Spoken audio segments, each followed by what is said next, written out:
Hey, this is Sid Owsley from the Determination Determines Destination podcast, the 3Ds to success. We share stories of people who use the 3Ds to success. Determination determines destination, overcome obstacles and challenges in their life. And today I have Genesis Amaris Kemp here with me. Genesis is a creative content writer, author, self-development advocate, visionary, inclusion and diversity enthusiast, and a firecracker, a force to be reckoned with. Genesis is a woman of color who said enough is enough and is now bolder than ever. She tried to remain quiet, but that didn't work because no change occurred. Today, she is readapting to the current times and making some life changing decisions. She is stepping outside of her comfort zone by speaking up, challenging the status quo, and refusing to let limitations placed on her keep her down. Welcome, Genesis. How are you today? I am doing well, Sydney. I mean, Sid, sorry. Thank you for having Yeah. me. Don't worry, my mother calls me Sydney. So it's okay. If mom can do it, anybody can do I'm doing well, Sid. Thank you so much for your sense of humor. it. So, Genesis, tell us how you use what I call the 3Ds to success. Determination determines destination, overcome obstacles and challenges in your life.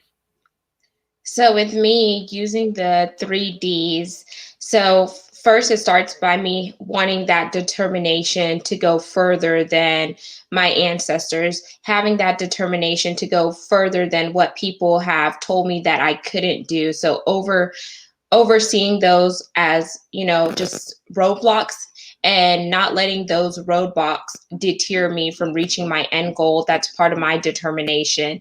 Then whenever I think about my destiny, I pair that with my spiritual walk, and I say, okay, God has already given me certain gifts and talents. He's already spoken dreams and visions inside of me. And those dreams and visions may not necessarily correlate with someone else's. So why would I allow what other people say about me or say that I can't do to cause me to hold myself in a holding pattern and stay stagnant? So that's part of the destiny.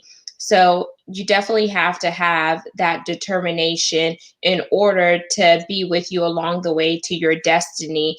And whenever you're going through the process, you are going to face different trials and tribulations, but you have to remember that the trials and the tribulations that you face, they are temporary and not permanent, and they're making you stronger.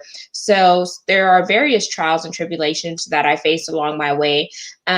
Going back to high school, about 11 years ago, I was a victim of bullying that led to a depression. Then, in that depression state, I really fell in love with someone, and people would ask me, "Who did you fall in love with?"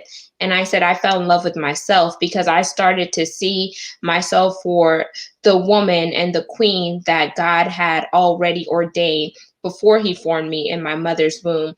I saw me as unique. And I started to take the flaws that other people said about me as a way of them portraying their insecurities on me. And I said, okay, maybe they're calling these things out because they wish they were able to do this, but maybe fear is holding them back, or they feel like they're not good enough, or they don't have the necessary tools. So I was like, I have to stop waiting for the validations of others and start walking it out myself. Then then I went into corporate America, fast forwarding in my adulthood, and I dealt with workplace bullying, systemic racism, and there's a pay disparity whenever you are an African American, whether you're a woman or a male, you're not going to be paid the same as your Caucasian counterparts, even though you are doing the same work, even though you have the same degree or whatever. There's always a fight that you have to deal with external factors, and it's messed up. But you have to realize, okay, closed mouths don't get fed. You have to take a stand for yourself, because I've seen a lot of times with some of the older people in my family who are, these loyal Black people. They're like, why would you want to say that? Or why would you do that? Because this is a really good job. They have great benefits and stuff like that. But I felt like that's a limited mindset that's causing you to shrink back, because we were never created to, continually build someone else's empire when we have dreams and visions of our own. So then it becomes like, okay, am I living or am I just existing? Mm-hmm. So I take that as part of my determination. And that's where I get my bulldog tenacity from. The firecracker inside of me emerges, because I'm like, oh no, like I appreciate what my ancestors did. I appreciate those who have lost their lives, to pave a way for me to come, as well as future generations. But now that I'm here, like I cannot allow what they did to be in vain, because there were slaves that died so we can be free. There were slaves who were just brutally murdered because they had a thought, they had a vision, and they had that determination that they wanted more. But the ones that were opposing them, they saw that there was purpose on their life, and they were going to do whatever they could to stop their purpose. So that's part of my determination. And you're asking about destiny. So when destiny is going to look something different for all of us, because your goals, your dreams, and your aspirations, Sid, may be different than mine. So you have to do some self-reflection, practice self-care and self-awareness, and say, what do I want my destiny to look like? Am I doing it for me, or am I doing it for myself, as well as those who are coming besides and behind me? And for me, I want my destiny to be about legacy. I want it to not just be about Genesis, but how is it going to impact other Black and brown people? How is it going to impact other people who may not necessarily be Black? Because I truly believe that it takes all of us, no matter what your skin color is, to work together in order to create a revolution of change and opportunities. That's so true. That's great uh, that you see that and that you live that. You brought up the point about the older generation and their reactions to what you're doing, and the mindset, the difference in mindset, and I think that and ask me if let me know if you agree with this, how you feel about this. Sometimes the things that another generation has to do to survive at their particular time is not necessarily the same things that another generation has to do once a certain amount of time has passed and once certain things has been achieved. And uh, for that older generation, like you said, they mentioned the benefits. Mm-hmm. Right now, the older generation, mostly meaning the baby boomer generation, they, no matter what color you were or are, when you came through the American system, in the 50s, 60s, 70s, 80s, even into the 90s, you know, you're still talking having pensions, good benefits on the job. Prices for things were relatively low. You could get, in the 70s and 80s, you could get 5% on a savings account. You could put your money in savings account and get 5% or more, you know. And so it was worth it for them to kind of stay quiet and go along with the system because you're still getting a certain amount of benefits. Now, the younger generations, no matter what color you are seeing they're not going to get that. Doesn't matter if you're Mm-hmm. black, white, Asian, whatever. You're not going to get that. And so now, as you said, it's time to speak up because there's no use in getting mistreated when you're not getting any benefit. I just want to know, how you feel that or how you see that. I completely agree with you, because when I was working for this particular Fortune 500 oil and gas company in Texas, which everyone knows oil and gas is very Republican dominated, and not trying to bring in politics here, but there are older Caucasian males in the industry. So whenever you are a woman stepping into that space, you are a minority because it's a male dominated field. And it's not just about the color of your skin. Women in oil and gas, you don't see a lot of women in oil and gas. You are now starting to see them emerge. So my thing is, whenever I was talking to women, I'm going to break it out into two categories: women, and then I'm going to talk about the color part. So women, you would feel that we as women in a male dominated field should come together, but there was so much competition because you're already that minority and you want your seat at the table. But why do you have to tear down somebody else in order for you to rise up?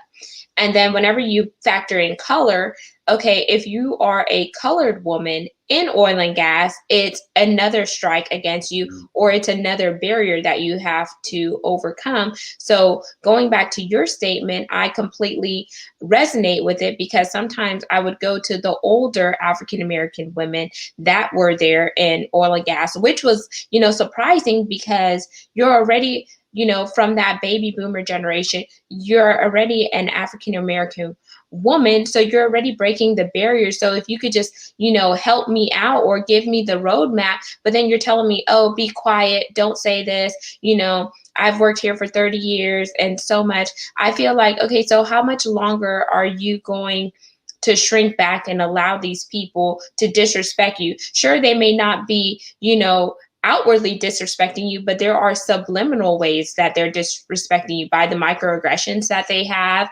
by you working for 30 years, but not necessarily making the same pay as your white counterparts. Yes, you have, good insurance and you have the pensions, but don't you want to take vacations like they do? Don't you want to drive the car that you want to drive? And it's not all about materialistic things, but just level the playing field here. Like, why do we have to do the same work or work twice as hard in order to get the same results? And I feel like whenever young people like me start to enter that particular workforce, we're like, no, we know what our worth is. Like, we didn't spend all this time to get a college degree to make, pennies, we want our work to pay for our degree. And it's hard enough that once you already graduate college, which sometimes I feel like college is a business, it's hard for you to find work. And then whenever you find work, for them not to pay you what you deserve or what you think you're qualified for, whenever you see someone else on the opposing side that looks different than you outwardly, and you see, okay, we went to the same college, we have the same amount of work experience, we did internships and stuff like that, but they're just getting paid more because of how they look, or favoritism or nepotism. Like, no, like, why should we just shrink back? So I completely agree what you said, Sid, and it's definitely a mindset thing. But how do we get the baby boomers, the millennials, the Generation X to at least have some commonality where we can have these transparent conversations? But I'm not saying that your way is right and my way is wrong, or vice versa, but I'm saying that we do have common interests that we could bring to the table and look for ways that we can outsmart our opponent or set us all up for success. Yeah, you're very right that there does need to be a coming together, and most importantly, a discussion. Between the generations, and just in general, it needs to be a discussion among working people. You know, uh, uh, how do you see that playing out? How do you see things going in the future for people who are younger than the baby boomer generation? What is the feeling that you're getting? What is the feeling that they're saying about their future? So I would use two of my friends as example. One is 50, so she just had her golden birthday, and then one is like in her 40s, and they're very close. So we've had these discussions from my perspective as a millennial and their perspective as, being, not the same era as a baby boomer. And I asked them, we first start out by asking a question, and we say, hey, this is, no shade thrown here. This is just going to be an open discussion. And we each come up with a question to ask. So one of my questions has been, are you living or are you existing? And then the second question I ask sometimes is, tell me why you think the way you think and help me understand, because it's all about understanding their perspective. Because sometimes when someone says something, you may not necessarily articulate with it, but if you go a little bit deeper beyond the surface and ask the reasoning behind what they said, then it would become a little clearer. And so those are some of the questions we have. And then, well, I have, and then they'll tell me, okay, this is what I feel about your generation, that y'all want everything quick, quick, quick, and you don't want to put in the work. Mhm. And I said, well, have you ever asked a millennial on why they want the things quick, quick, quick? Because from my perspective and some of the other millennials that I have been in conversations with, they feel like they have, spent all this time doing all these exercises where they're per se checking the box. And then whenever they go on to the scene to interview for these jobs promise them the world to get them in the door. But once they're inside the door, it's a different picture. So then we have, that feeling where we were betrayed, or it was deceptive because X company over here was paying way more and offering other benefits, but we took the bait of this company who promised us the world, but once we got there, they weren't going to deliver on their promise. So that's why some of the millennials act the way they act and why they jump ship and go to another company. Because if you're not going to offer me what you promised me, then why am I going to stay here and continue to punch in on your time clock, make your legacy greater, build your empire, but then I'm not getting a ROI, a return on my investment, but you're taking all the coins and the tokens. Is that making sense? Yes, yes. It sounds like what I think I've been seeing. Sounds like you're saying something very similar. That you know, as you said, the millennials have checked all the boxes they've been told that were important. They've gone out and got the college degree. They've kept themselves. They're not out here. The ones that are out here breaking the law. They've checked all the boxes. They're doing what they're supposed to do. They got the education, and then when it's time to get that job that they've been told that they should get, go into corporate America or whatever field they're going into, they discover that they're not getting the things that not only that they were told, but they're not getting the things that the people in the older generation have been able to benefit from, that made it worth it uh uh to get the job, to go through all that. You want me to do the same thing you're doing, but I'm not getting the same thing that you're getting, and you're telling me that I just need to shut up and work. Mm-hmm.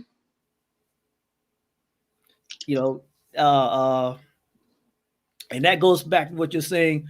Are you living? Are you living? Or are you existing? Because I communicate with a I'm in that crowd. You, if your two coworkers, the ones that are 50, you know, the Gen X, and I I communicate with a fair amount of millennials, and even partly in my generation, uh, we're not willing to wait for the retirement, because we're seeing Mm-hmm. that the retirement is not going to happen the way we've been told. You know, you're not Mm-hmm. going to stay on the job for 30 years and get the pension for the rest of your life. That's not going to happen now. And so generations are not willing to wait.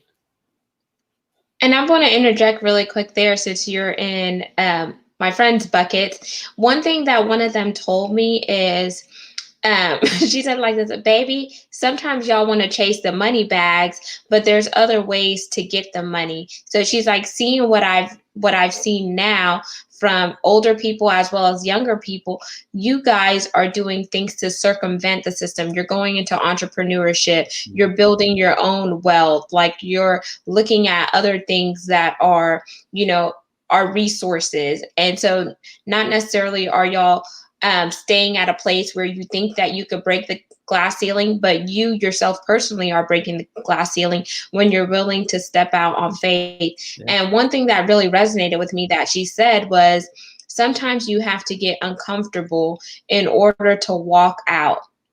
And at first, I really didn't understand that until, recently I was laid off effective February 14 after working for this company for 7.5 years. And when they told me on December 1st, so a week after my dad had passed. My dad passed on November 25th, the day before Thanksgiving. Then they told me, then they expected me to work until my layoff date and to train the replacement. And I was like, okay, God, like, I don't know what you're doing, but I'm just going to trust you. But then what my friend had told me, sometimes you have to be uncomfortable in order to see, your destiny and your purpose. Things will start to unfold.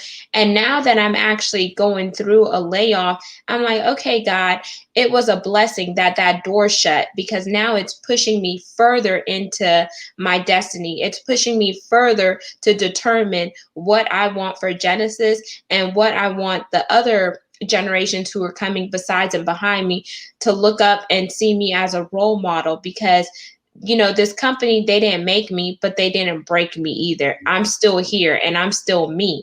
So I'm like, okay, I could cry, I could get upset, I could have, that angry Black girl mentality that they probably wanted a reaction out of me to say, you won't let me go for real after all this time. But I didn't do that. I just said, okay. And I just hung up there. And then I get another call. Hey, I heard that you took the news very well. Are you okay? I'm like, yep, I'm okay. I'll talk to you later. And I hung up, because I felt like if I would have reacted versus being proactive, then the conversation could have went a whole lot different. So yeah, right.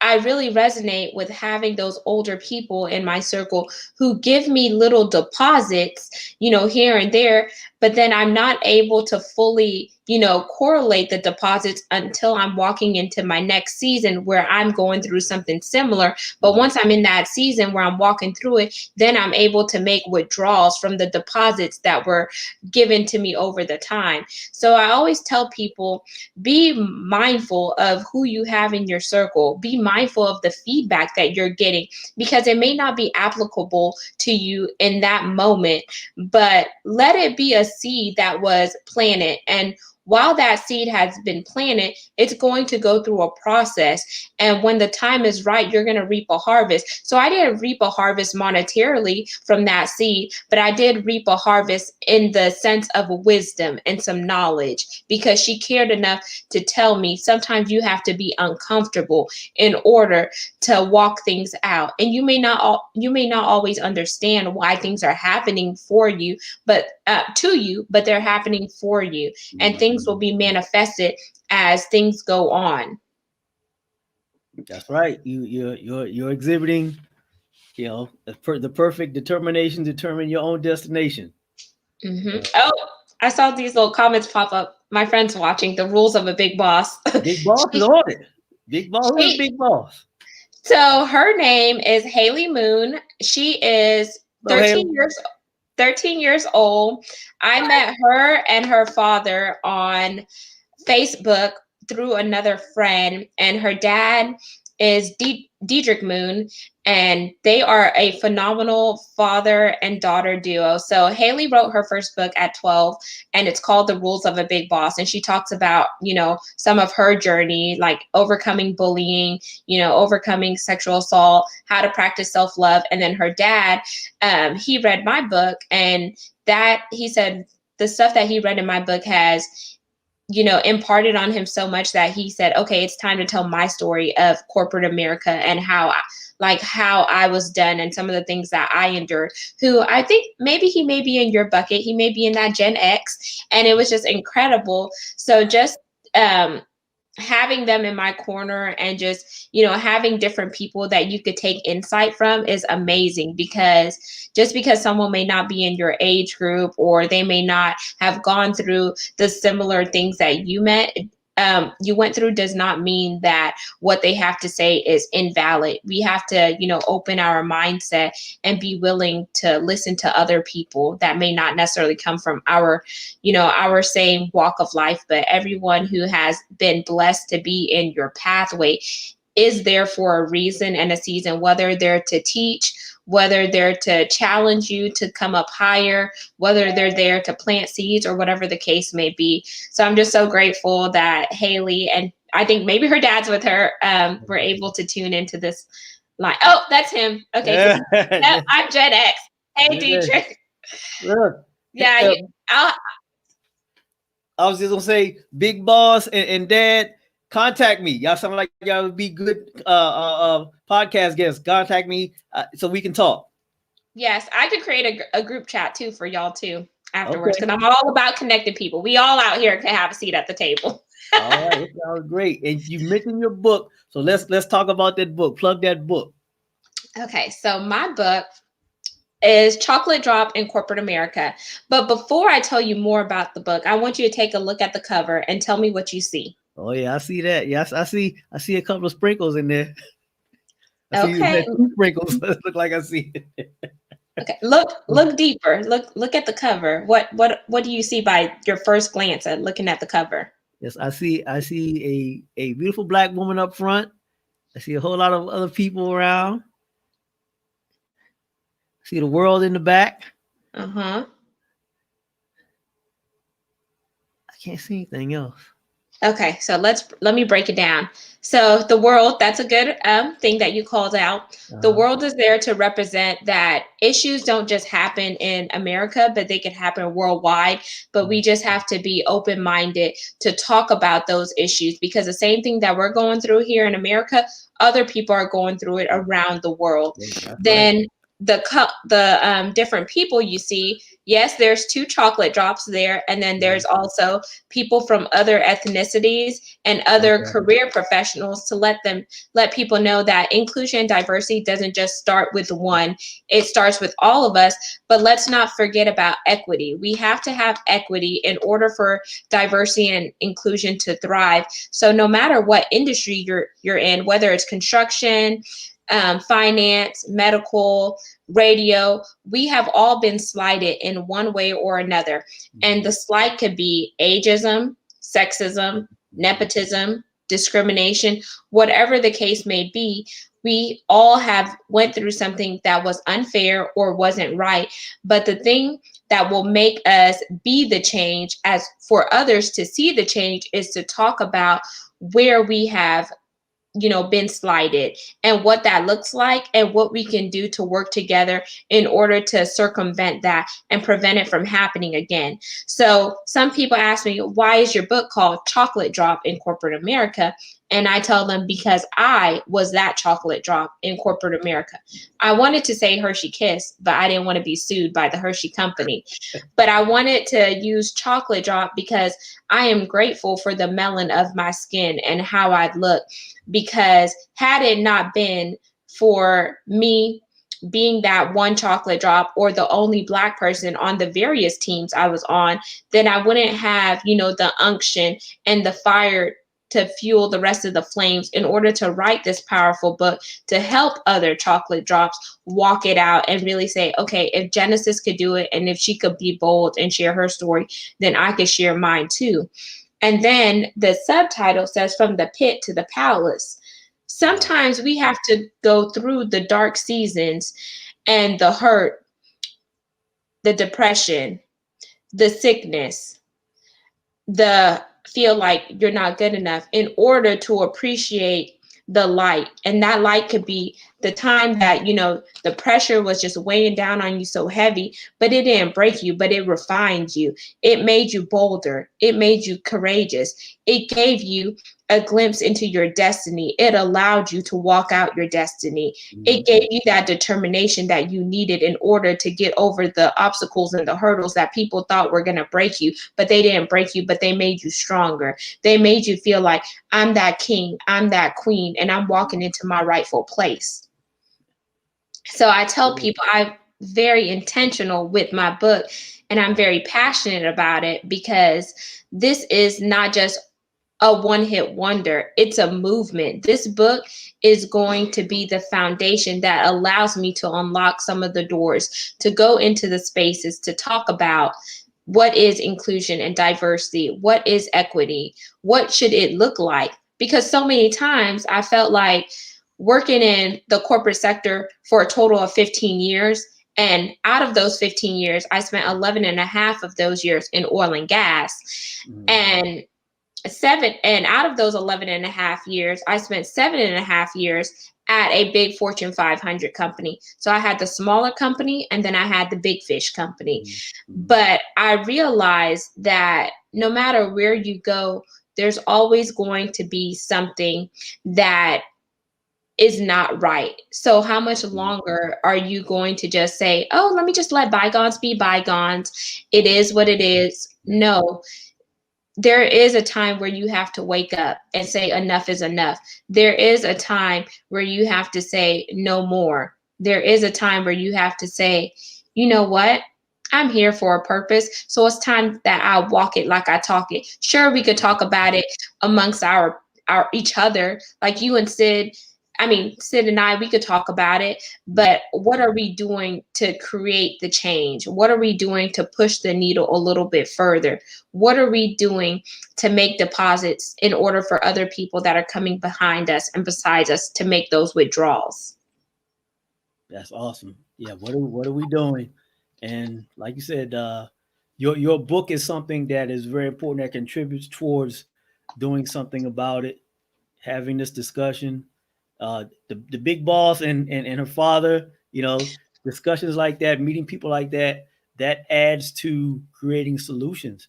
And so, it's great that you are doing what you're doing, to help out, to make progress in the nation and in the world. Thank you so much, Sid. And I want to read just 2 questions from the back of the book. I'm not going to read the whole thing, but I'm going to read the top 2.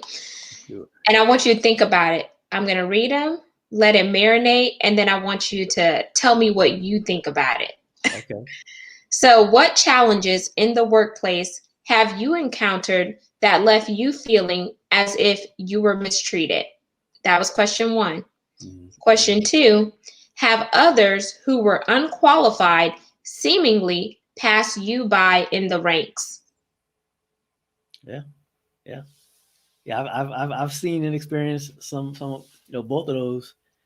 Uh, yeah. I've literally seen people, walk onto the job and just get a position that was, 2 or 3 steps ahead of everybody else, uh, with little or no qualification. I've seen that happen before. The treatment, something happens. You just sometimes you try to figure out it's got to be something other than what you really know what it is, and you come to the conclusion, okay, that's what it is. It is what it is. I got to do something about it myself. Did you feel like whenever you personally witnessed that, did you ask yourself, okay, why am I enduring this? Okay. Or did you say, okay, this is just a way for me to push myself further? Like whenever you endured it. Hold on 1 second. Let me tell them to be quiet. Oh,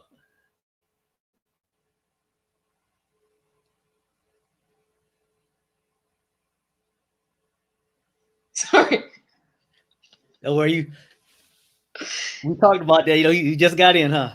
Yeah. All right, all right. But yeah, I looked at it. Yeah, you question why. Okay, well, why is this happening to me? But a lot of times I take it as fuel to say, okay, I gotta take this and work this so that I can put myself in another and better situation. You know, sometimes you just have to look at it as fuel to do your own thing or do things differently, because the larger system is not going to change at the pace that you want it to change. So it's easier to change yourself and to change your immediate situation. Do you think that by you encountering whatever you may have went through in your personal life, that was the fuel to your fire to let you um, unveil and unwrap determination determines destiny? Oh, for sure. Yeah. Yeah. Yeah, things like that. And just, just a desire to do some things different. It doesn't even have to be bad. It's just some things I said, okay, well, I'm not sure if I want to do things that way. I'm gonna do it different. And like you said, those experiences on the job or just in life in general, that's fuel to determine my own destination.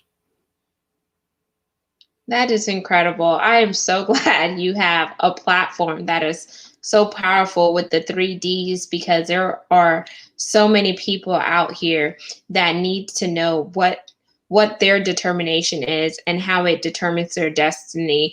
And by you having various people on your podcast, I think it's really going to impact other people's lives to really talk about it and share their stories, because there are people who are hurting, but if they don't see anybody that may have through something similar, or they don't hear anybody talking about it, then it may cause them to be a recluse and shrink back. But I definitely want to tell those people out there, sometimes you just can't wait for things to happen for you. Sometimes you just have to make things you can't wait for things to happen to you. Sometimes you have to make things happen for you, meaning sometimes you just got to shake it off, and instead of waiting for opportunity, you just have to create the opportunity for yourself in order to walk in and unleash those opportunities, open those locked doors, break down those barriers, and etc.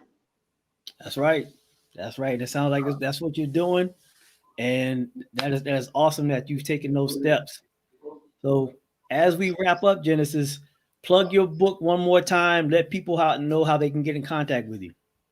Okay. So once again, y'all, the name of my book is Chocolate Drop in Corporate America: From the Pit to the Palace. This is what it looks like. Hard copy is available on Amazon for $13. I have a Kindle version available as well for $2.99. If you are on Kindle Unlimited, the book is free of charge. I also do ask you, once you purchase the book, if you would leave me a transparent review on Amazon. That's how I'm going to grow as a writer. And I also want to know, what is your open and honest feedback of the book? And does it unlock some destiny in your life? I'm available on Facebook as Genesis. That's Genesis. Amaris, Amaris. Last name Kemp, Kemp. You can reach me via email at genesisamarisKemp@gmail.com. And don't be a stranger. Like, I'm walking through this life journey too. And I am an imperfect person trying to become a better version of myself daily. So just because I may be on this platform now doesn't mean that you can't be on it next. So I definitely want to encourage you to be great, let your light shine, and don't let the limitations that other people place on you keep you to the point where it's hindering you from showing up and showing out. You have gems inside of you too. So that's me in a nutshell. All right. And that's an awesome message, Genesis. And I'm sure that people who are watching this and that will watch the replay will resonate with what you're saying. You've given some great information, some great insight for people to think about. It's been great having you on. Thank you so much, Sid, for having me. All right. This is Sid Owsley from the Determination Determines Destination podcast, the 3Ds to Success, where we share stories of people who use the 3Ds to success. Determination determines destination to overcome obstacles and challenges in their life.